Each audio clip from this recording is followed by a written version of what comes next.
In the generations after the great flood, the earth began to fill once again with people, descendants of Noah who traveled, settled, and multiplied.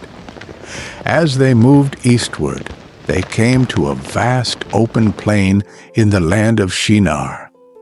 There they paused and decided to stay. They were one people, one language, one purpose.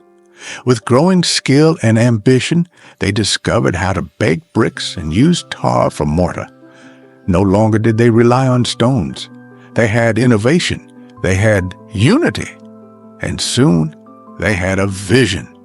They said among themselves, though not aloud in this tale, that they would build a city, not just any city, but a towering monument that would rise to the heavens, not for God, but for their own name, for their own legacy, to resist scattering and to reach glory.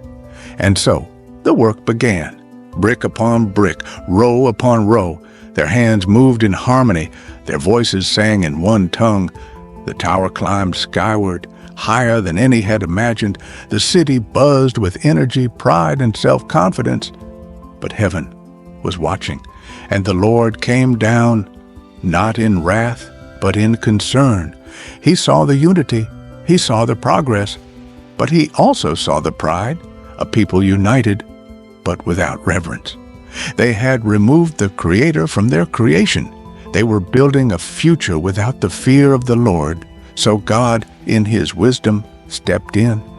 Without storm, without fire, He simply touched their speech, and confusion was born.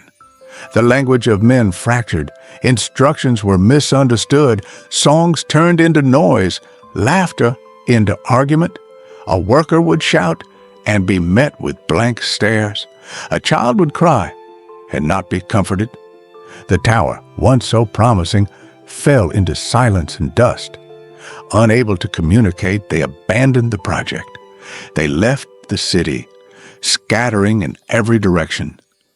Tribes, tongues, and nations were born that day, each carrying a piece of the story. And the tower? It remained unfinished, a symbol not of man's greatness, but of his limits without God. That place was named Babel, meaning confusion, for it was there the Lord scattered humanity across the face of the earth. And so it remains, a reminder that unity without God is dangerous, that pride leads to downfall, and that only what is built upon the fear of the Lord will stand.